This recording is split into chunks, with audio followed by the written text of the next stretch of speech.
आज की शुरुआत एक ऐसे संकेत से करते हैं जो जीवन को भीतर तक झकझोर देता है। संत कबीर का दोहा कहता है कि जिस संगत में हम चलते हैं वही हमारी दिशा तय करती है। मूर्ख संग न कीजिए, क्योंकि जैसे लोहा न जल सकता है न तैर सकता है, वैसे ही कुछ लोग बदलते ही नहीं।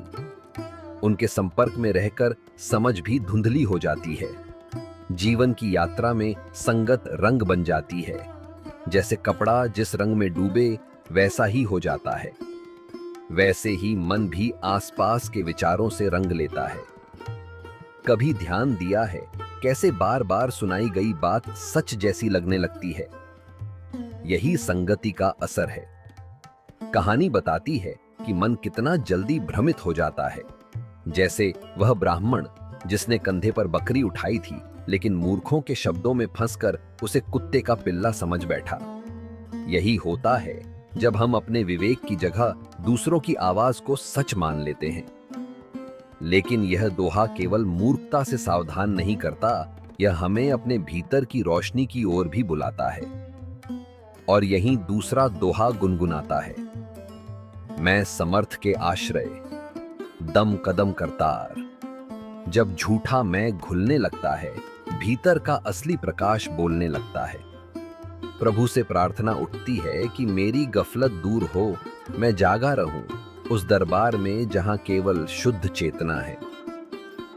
आज की इस यात्रा में हम पहले समझेंगे संगति का रहस्य, फिर चलेंगे उस आंतरिक केंद्र की ओर जहां कबीर कहते हैं कि सारे भ्रम टूट जाते हैं।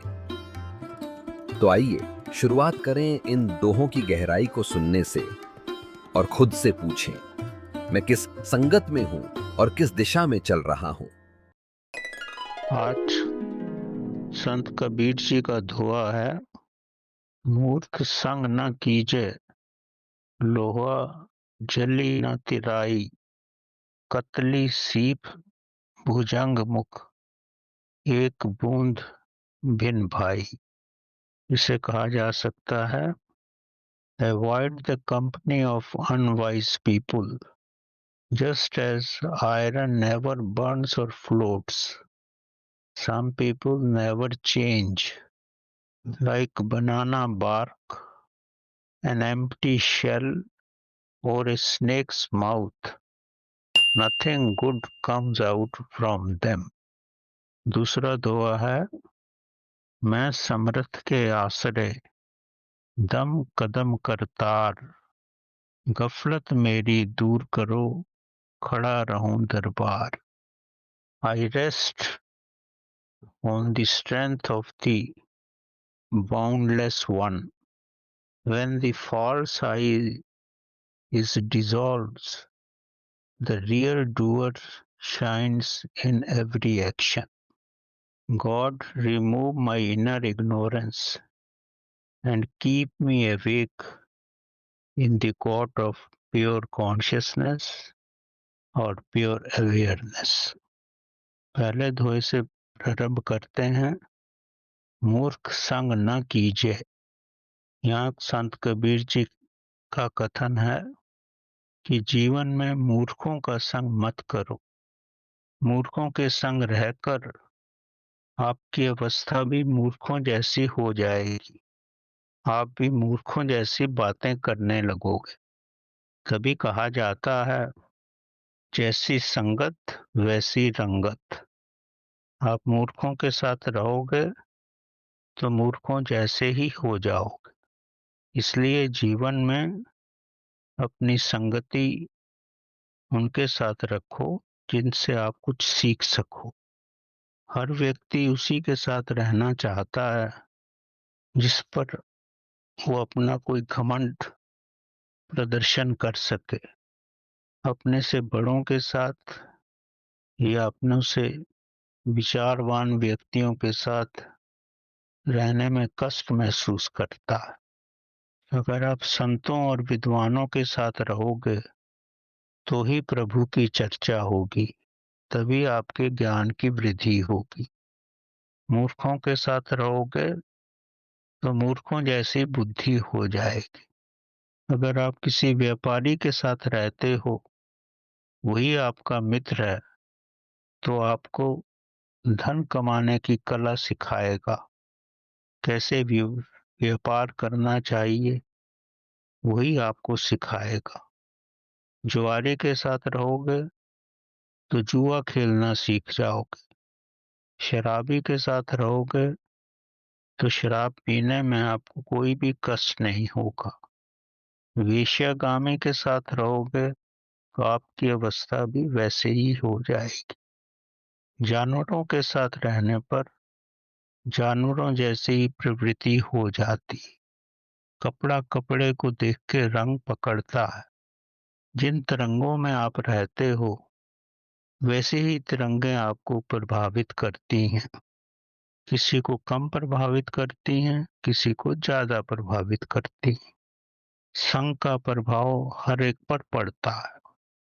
ये कहा जाता है कि एक झूठ को 100 बार कहा जाए, 100 बार बोला जाए तो वह झूठ भी सच बन जाता है। जिस रंग में आप अपना कपड़ा डुबाओगे वैसा ही रंग उस पे चढ़ जाएगा। तो अपना संग ढूंढने में अपने बुद्धि विवेक का प्रयोग करो। इस संसार में बहुत सारे व्यक्ति भले व्यक्ति को भी मूर्ख बनाने का प्रयत्न करते हैं, किसी न किसी रूप में उसको भ्रमित करते हैं। एक छोटी सी कथा है। एक ब्राह्मण ने एक बकरी खरीदी। वो बकरी अपने कंधों पे रखकर अपने घर की तरफ जा रहा था। रास्ते में उसको अपने कुछ मित्र मिले जो उसको मूर्ख ही साबित करना चाहते थे। इस ब्राह्मण को बोले कि तू अपने कंधे पे कुत्ते को लेके क्यों चल रहा है, कुत्ते के पिल्ले को क्यों लेके चल रहा है। थोड़ा और आगे बढ़े तो दूसरे व्यक्ति ने भी यही कहा कि ब्राह्मण होकर कुत्ते के पिल्ले को कंधे पर लेके जा रहा है। इस तरह घर पहुंचते पहुंचते कितने ही लोगों ने उससे कहा कि ब्राह्मण होकर कुत्ते के पिल्ले को तूने अपने कंधों पे बिठाया हुआ है। तो ब्राह्मण को भी अपने पे शक आ गया कि मैं बकरी की जगह कहीं कुत्ते का पिल्ला तो नहीं खरीद के ले आया हूँ। वो स्वयं ही भ्रमित हो गया। उसे भी ये लगने लगा कि वो बकरी की जगह कुत्ते का पिल्ला ही ले आया, हालांकि वो बकरी ही लेके आया था। लोगों ने, मूर्खों ने उसको इतना भ्रमित कर दिया कि उसको विश्वास ही हो गया कि बकरी के रूप में कुत्ते का पिल्ला ही है। अंत में उसने उस बकरी को छोड़ दिया और अपने मन से दुखी होने लगा कि कुछ मूर्खों ने ब्राह्मण को भी मूर्ख बना दिया। तो आपके चारों तरफ जैसे भी लोग होंगे किसी न किसी रूप से आपको भ्रमित करते ही रहेंगे। अगर आप अपने घर में भी हमेशा ही अपने बच्चे को मूर्ख ही कहते रहोगे तो समय आने पर वो यही समझेगा कि मैं मूर्ख ही हूँ। जब बड़ा हो जाएगा तो स्वयं को मूर्ख ही समझेगा, हालांकि दूसरे बालकों के प्रति वो कितना भी बुद्धिमान हो, क्योंकि जब उसके परिवार के लोग ही उसको मूर्ख कह रहे हैं तो उसके मन स्थल पे यही बैठ जाएगा कि मैं मूर्ख ही हूँ। तो ये संगति का असर है और अपने विचारों को प्रकट करने का भी असर है। हालांकि परिवार में साधारण रूप से ये कहा जाता है, पर बच्चे के मनोस्थल पे इसका क्या प्रभाव पड़ता है ये कहना बड़ा मुश्किल है। कुछ लोग ऐसी परिस्थितियां बना देते हैं ताकि उनके मन को प्रभावित किया जा सके। ऐसा कहा जाता है कि हिटलर अपने समय में जब भी भाषण देता था और अपने विचार जनता के मन में अंकित करना चाहता था, तो भाषण के मध्य में वो हॉल का प्रकाश कम करवा देता था ताकि अंधकार हो जाए। और अंधकार में, थोड़े से अंधकार में व्यक्ति का मन प्रभावित हो जाता है, उसकी निद्रा की अवस्था आ जाती है, तो वो गहराई से कुछ सुन नहीं सकता, कुछ समझ नहीं सकता। इस दिशा में हिटलर जो विचार जनता के मन में डालना चाहता था, उस स्थिति में ही बड़े प्रभावशाली ढंग से अपने विचार प्रस्तुत करता था और जनता समझती थी ये महान नेता है। ये साधारण व्यक्ति को मूर्ख बनाने की बड़ी सरल प्रक्रिया है। बहुत सारे क्रांतिकारियों ने यही विधि अपनाई है ताकि साधारण जनता को अपने साथ लेके चल सके। तो व्यक्ति एक दूसरे को मूर्ख भी बनाता है, विधियां भी इस्तेमाल करता है, और कुछ व्यक्ति वास्तव में ही मूर्ख होते हैं। उनकी संगति में रहकर आप स्वयं भी मूर्ख ही हो जाते हैं। जैसे लोहा ना तो जलता है और ना ही लोहा पानी में तैर सकता है, इसी तरह मूर्ख व्यक्ति को ज्ञान देना बड़ा कठिन है, उसको बदला नहीं जा सकता। मूर्ख के साथ रहने पर कोई लाभ नहीं होता। संत कबीर कहते हैं, जैसे लोहा जल नहीं सकता, पानी में तैर नहीं सकता, वैसे ही मूर्ख व्यक्ति को उचित दिशा दिखाना बड़ा कठिन होता है। संत कबीर जी आगे कहते हैं कि केले की पेड़ की जो खाल होती है, उसकी जो त्वचा होती है, उसका कोई लाभ नहीं होता, उसको लोग जला ही देते हैं। जैसे मूर्ख व्यक्ति के को किसी भी प्रकार आप प्रयोग नहीं कर सकते, वैसे ही केले की खाल को भी जला दिया जाता है। खाली सीप के मुंह में भी कोई भी प्रयोगी मोती नहीं निकलता, ना ही सांप के मुंह से अमृत निकल सकता है। सांप जहर ही उगलता है। कोई भी मूर्ख नकारात्मक कार्य ही करता है। जैसे कालिदास जिस टहनी पर बैठते थे, उसी टहनी को काट देते थे और स्वयं ही नीचे गिर जाते थे।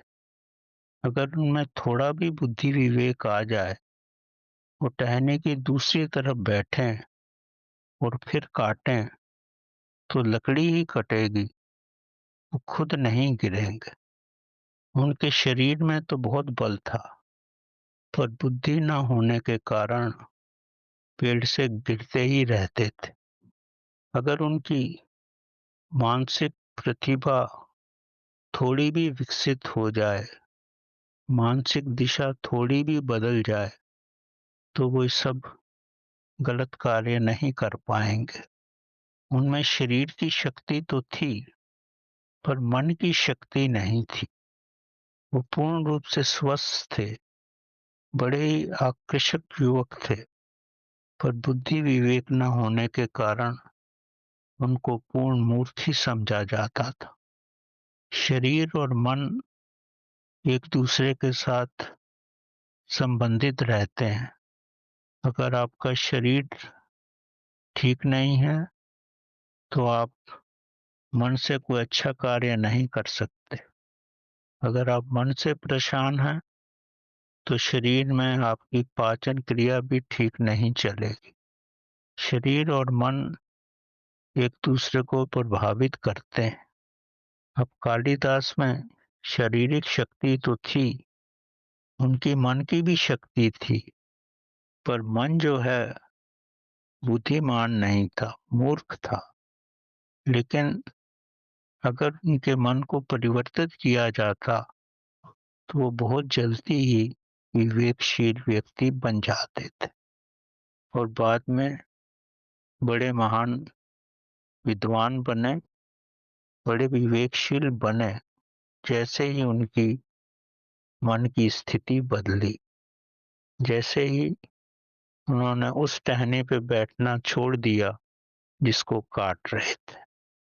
जीवन में मूर्खों को भी बदला जा सकता है अगर उनके अंदर बुद्धि विवेक की जागृति हो। ये सब चेतना के प्रगति से, चेतना के विकास से ये सब मुमकिन है। अगर आप थोड़ा भी विवेक से सोचें, केले की कतली को जलाने के बजाय उसको झोपड़ी की छत पर भी डाला जा सकता है। थोड़ा भी विवेक हो, हर वस्तु का सुचारू प्रयोग हो सकता है। ब्रह्मांड में कुछ भी ऐसा नहीं है जिसका सुचारू प्रयोग ना हो। केवल बुद्धि विवेक से ही ये मुमकिन है कि सुचारू प्रयोग किया जाए। सीप के मुंह में भी कृत्रिम रूप से बहुमूल्य मोती आ सकते हैं और वैज्ञानिक रूप से ये किया भी जा चुका है। सीप के मुख से कुदरती मोती निकाले जाते हैं। सांप के मुंह का जो जहर है उसका भी महत्तम प्रयोग होता है। प्रभु ने कुछ भी व्यर्थ नहीं बनाया है। सांप के मुंह का जो जहर है वो चर्म रोग में भी काम आता है, तपेदिक रोगों में भी काम आता है। किस मात्रा में उसका प्रयोग करना है, इस विधि का विकास ही सबसे महत्तम प्रक्रिया है। कालिदास हालांकि मूर्ख थे, लेकिन जब भी वो अकेले में होते थे तो अपने गांव के काली मंदिर में जाके बैठते थे और धीरे धीरे काली माँ की उन पर इतनी कृपा हुई कि बड़े ज्ञानवान बन गए और उन्होंने शकुंतला नामक महाकाव्य की रचना की। इसके अलावा भी बहुत सारे काव्य उन्होंने रचना की जो कि विश्व विख्यात काव्य है।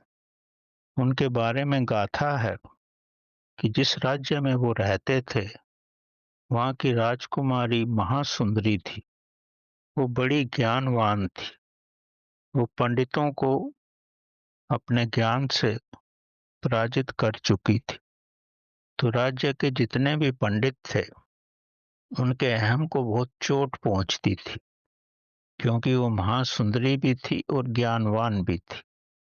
तो पंडितों ने मिलकर एक योजना बनाई कि इसका विवाह एक महामूर्ख से करवाया जाए।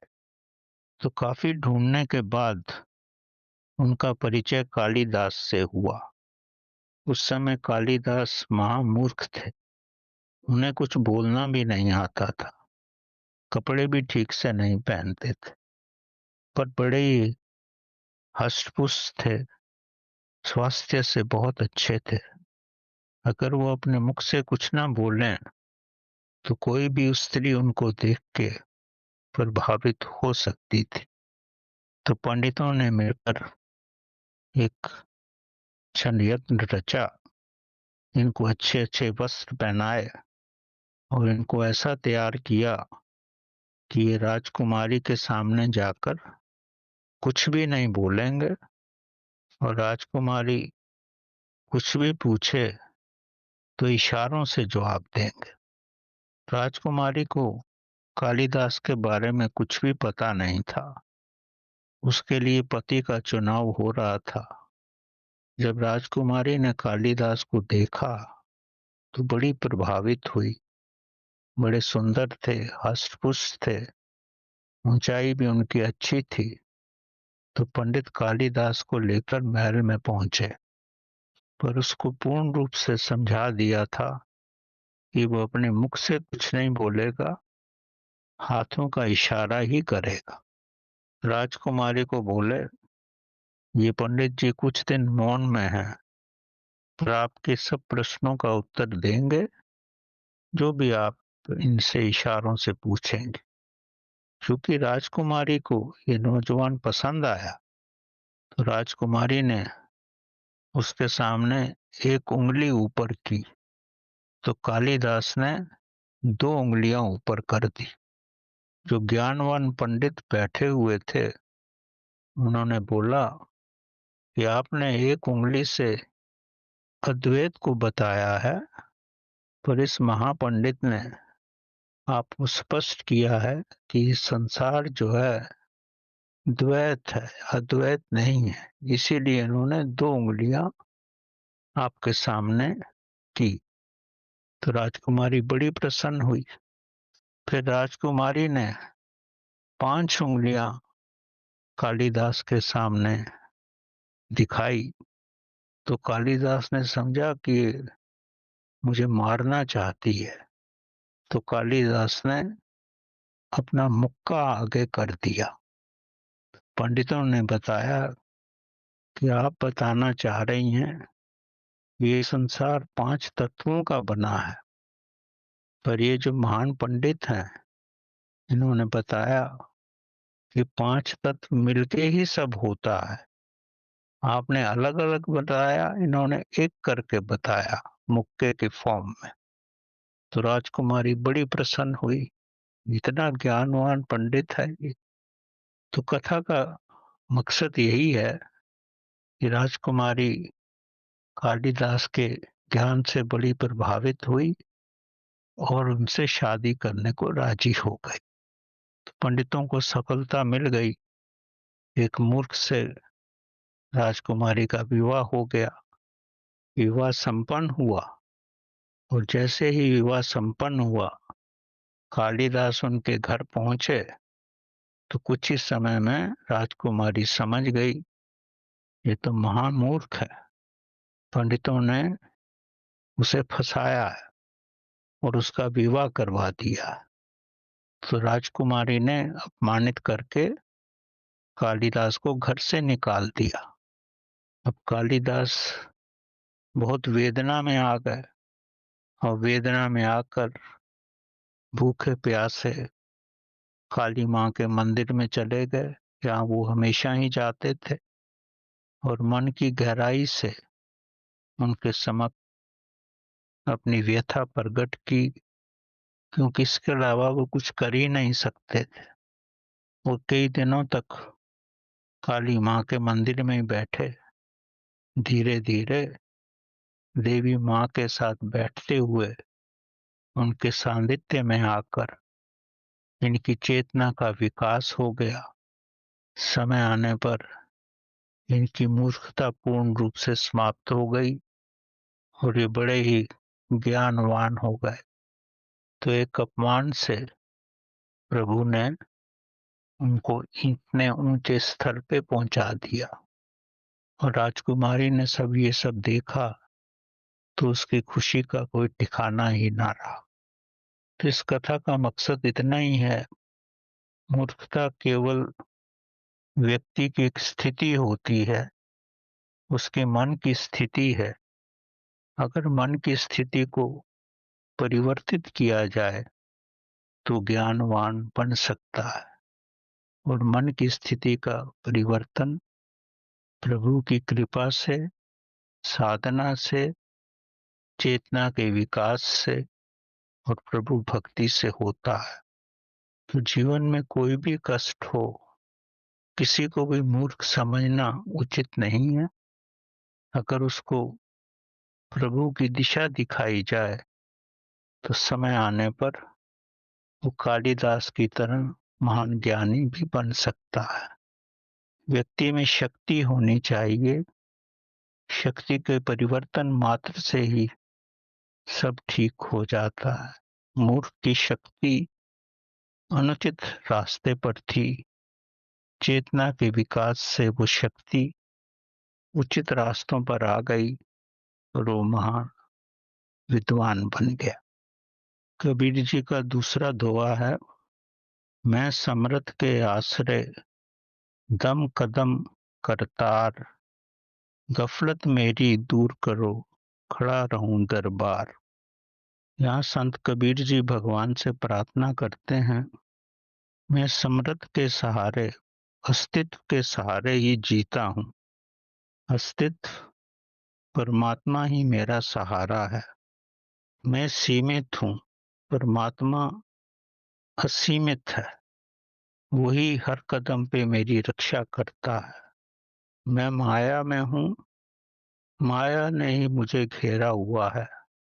माया हमेशा ही परिधि पे रहती है और प्रभु जो है सेंटर में होता है। माया जो है प्रभु का प्रकाश है और ये संसार सारा ही माया है, प्रभु का प्रकाश है। इस माया को छोड़कर अगर आप मध्य में चले जाओ, सेंटर में चले जाओ, तो वहां आप ब्रह्म को पा सकते हो। वही प्रभु का स्थान है। तो यहाँ कबीर जी का मकसद यही है कि मैं उस परमात्मा के सहारे ही जो मध्य में है, अगर मैं उस तक पहुंच जाऊं, उस करतार तक पहुंच जाऊं, तो मेरी सब गफलत समाप्त हो जाएगी। वो अपनी साधना से यही प्रयत्न करते हैं कि मैं स्वयं को जानूं, अपने साक्षी को जानूं और परिधि से उस साक्षी तक पहुंच जाऊं। अपने शरीर से चेतना की अवस्था में पहुंचूं तो मेरे जीवन के सारे कष्ट समाप्त हो जाएंगे। दूसरे शब्दों में संत कबीर जी प्रार्थना करते हैं, अगर मैं ये जान लूं कि मैं कौन हूं, तो यही मेरा सबसे बड़ा सामर्थ होगा और उसी से मेरी गफलत दूर हो जाएगी और मैं प्रभु के दरबार में आ जाऊंगा। इस जीवन में आने से पहले कि मैं ब्रह्मांड में ही था, मैं अस्तित्व में था। इस संसार में मेरा नाम कबीर है, लेकिन जन्म से पहले जब मैं अस्तित्व में था तो मैं शून्य ही था। मेरा कोई नाम नहीं था। मैं चेतना मात्र ही था। मैं अनाम था। उस अनाम में अगर मैं आ जाऊंगा तो मैं प्रभु के साथ हो जाऊंगा। प्रभु के भी लाखों नाम हैं, पर वास्तव में तो वे शून्य है। अगर मैं साक्षी में आ गया तो मैं भी शून्य हो जाऊंगा। मेरा भी रूप परमात्मा का हो जाएगा। तो संत कबीर यही प्रयत्न करते हैं कि साक्षी, दृष्टा और दृश्य एक ही हो जाएं, तभी मैं शून्य हो सकता हूँ, तभी मैं अनाम हो सकता हूँ और तभी मैं आभास कर सकता हूँ कि जिस अवस्था से मैं आया था उसी में पहुंच गया हूँ। मैं चेतना रूप में पहुंच जाऊंगा। मुझे मालूम हो जाएगा कि मैं कौन हूँ। अगर मैं प्रभु की साधना में श्वास रहित होकर प्रभु के नाम में डूब गया तो मैं चैतन्य रूप हो जाऊंगा। मेरे अंदर देखने वाला और जो देखा जाता है और जिसको मैं देखता हूँ, जब तीनों ही एक हो जाएंगे तो मैं द्वैत से अद्वैत में आ जाऊंगा और जब मैं उस अवस्था में पहुंच जाऊंगा तो मेरी सब जीवन की, मेरी जो गलतियां हैं, मेरी जो गफलतें हैं, सब दूर हो जाएंगी और मैं तेरे दरबार में, मुझे आसरा मिल जाएगा। मैं समर्थ के आश्रय ही जी पाऊंगा और यही जीवन है। अभी मेरा मन अलग है और मैं अलग हूँ। मन ही मुझे संचालित करता है। अगर मैंने स्वयं को आत्मा में स्थित कर दिया तो मैं अपनी आत्मा से मन को संचालित कर पाऊंगा। मन मेरे अधीन हो जाएगा। जब आत्मा के अधीन मन हो जाता है तो सब कुछ प्रभु की मर्जी से ही होता है। जब आत्मा से व्यक्ति का जीवन चलता है तो उसके जीवन में कुछ भी गफलतें नहीं हो सकती। वो पूर्ण रूप से समर्थ हो जाता है, प्रभु के दरबार में आ जाता है। तो आत्मा से ही मन को चलाना है। चूंकि हम मन से आत्मा को चलाते हैं, इसीलिए कष्ट होता है। अगर हम आत्मा से मन को चलाएं, अपने केंद्र से सारे ब्रह्मांड को देखें, तो हमारे जीवन की जितने भी गफलतें हैं, सब समाप्त हो जाएंगी और हम ब्रह्म में एक हो जाएंगे। एक कथा के रूप में इसको आप भली प्रकार समझ सकते हो कि कबीर जी क्या कहना चाहते हैं। संत कबीर जी का मकसद इतना ही है कि जब आप चेतना में, अपनी आत्मा में पूर्ण रूप से स्थिर हो जाते हैं, तो सारे ब्रह्म का ज्ञान आपके पास आ जाता है। आपको कुछ करना नहीं पड़ता, केवल यही है, आप परिधि से चलकर सेंटर में पहुंचे, शून्य में पहुंचे, तब आप प्रभु के साथ एक हो जाएंगे। एक गाथा है लियोनार्ड यूलर की। ये स्विट्जरलैंड में हुए थे और इनका मौलिक योगदान इतना है, इन्होंने अपनी दोनों आंखें भी खो दी थी। उसके बावजूद भी 800 से ज्यादा पुस्तकों का इन्होंने बोलकर संकलन किया। ये बोलते थे और विद्यार्थी लिखते थे। अपने 70 साल के जीवन में इन्होंने 800 पुस्तकें लिखी, 800 पुस्तकें इन्होंने बोली और विद्यार्थियों ने लिखी। इनका मौलिक योगदान इतना महान है कि जितने भी गणित का जो भी संसार में आज आविष्कार है, वो जो भी गणित के अनुसार सब कुछ चल रहा है, जो आप गूगल मैप के अनुसार देखते हो या कंप्यूटर नेटवर्क देखते हो, ये सब इन्हीं का किया हुआ है। ये एक पादरी के पुत्र थे। पिता इनको पादरी ही बनाना चाहते थे, पर इनका जुनून जो था वो गणित में था। इनके पिताश्री ने इनको उस समय के महान गुरु के पास भेजा, जिनका नाम बेरनौली था। जब ये गुरु के संपर्क में आए, तो गुरु ने अनुभव किया कि इनके पिताश्री इनको पादरी बनाना चाहते हैं, पर इस बालक में गणित की बड़ी ही सामर्थ्य है। गणित का इनको जन्म से ही महान ज्ञान है। ऐसा लगता है कि ये पैदा होकर ही उस ज्ञान को लेकर आए हैं। तो गुरु ने इनके पिताश्री से कहा कि आप इनको पादरी मत बनाओ, गणित में ही इनको आगे बढ़ने दो। तो बड़ी कठिनाई से उनके पिताश्री मान गए और इनको गणित का ही ज्ञान दिया गया। स्विट्जरलैंड तो बड़ा छोटा कंट्री है, तो इनके गुरु ने तब इनको पीटर्सबर्ग रशिया भेजा। वहाँ के इंपीरियल यूनिवर्सिटी में इन्होंने ज्ञान हासिल किया और वहीं पर ये गणित के विषय में महान कार्य इन्होंने किया। किसी वश उनकी एक आंख वहाँ खराब हो गई। उसके बाद ये बर्लिन आ गए। बर्लिन में भी कुछ साल रहे। यहाँ भी इन्होंने बड़े कार्य किए। इनकी याददाश्त, मेमोरी इतनी ज्यादा थी, ये बैठकर ही पूरी किताब को अपने दिमाग में रख लेते थे और फिर बोल के इसको लिखवा देते थे। बर्लिन के बाद ये फिर रशिया ही वापस आ गए, लेनिनग्राद। यहाँ पर आकर इनकी दूसरी आंख भी खराब हो गई। अब ये पूर्ण रूप से अंधे हो गए। अंधे होने के बाद भी ये 20 साल जिए और उन 20 सालों में उन्होंने इतना कार्य किया जो कि पहले 40 साल में भी नहीं किए थे।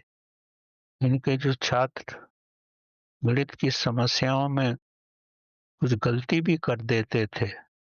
इनके नेत्र न होने पर भी ये उनको बताते कि आपने कहाँ पर गलती की है। इतनी महान क्षमता थी इनके अंदर। इनकी चेतना की आँख खुल गई थी।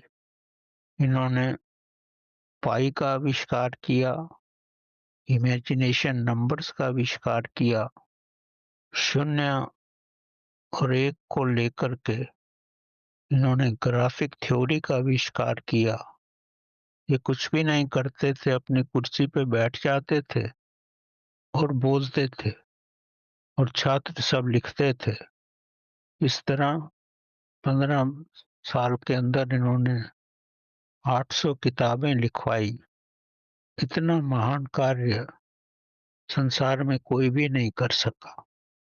आंखें ना होने पर ये सब कैसे किए? ये मन के आधार पे नहीं किया जा सकता। ये सब चेतना का ही विकास था। वो ब्रह्मांड के साथ एक हो गए थे और जो भी चाहते थे, जिस विषय पे भी इनको जानकारी चाहिए होती थी, कुछ समय उसके साथ रहते और फिर उस विषय के बारे में सब बोल देते थे और किताबें लिखी जाती थी। ये तभी मुमकिन है जब व्यक्ति अपनी चेतना से ब्रह्मांड के साथ एक हो जाए, तभी ये समर्थ आ सकता है और तभी व्यक्ति प्रभु के दरबार में खड़े होकर सारी क्षमता प्राप्त कर सकता है। तो संत कबीर जी ने भी यही कहा है कि जो व्यक्ति अपने मन को शून्य कर लेता है, वो चेतना की पद्धति पर ही चलता है, उसमें ही पूर्ण समर्थ आ जाता है, उसकी गफलत दूर हो जाती है और वो इस ब्रह्मांड में इतने बड़े बड़े कार्य कर लेता है जिसका कोई अंत नहीं। तो हमें भी जीवन में यही चाहिए कि अपनी चेतना का विकास करें, मन हम पे हावी ना हो, हमारी चेतना जो चाहे मन वही करे। इस संसार में रहकर हम मन के अनुसार ना चलें, चेतना के अनुसार चलें, तो हम प्रभु के साथ भी एक हो सकते हैं और इस विश्व में रहकर भी महानतम ऊंचे कार्य कर सकते हैं। तब हमें कोई भी अहम नहीं होगा, क्योंकि जब व्यक्ति प्रभु के साथ एक हो जाता है तो अहम तो सबसे पहले ही शून्य हो जाता है। तो प्रार्थना यही है, जैसे संत कबीर जी ने कहा है कि प्रभु हमें इतना समर्थ दे, हम उसके साथ हो जाएं तो सारा ज्ञान ही हमारे अंदर से ही प्रकट हो जाएगा। धन्यवाद।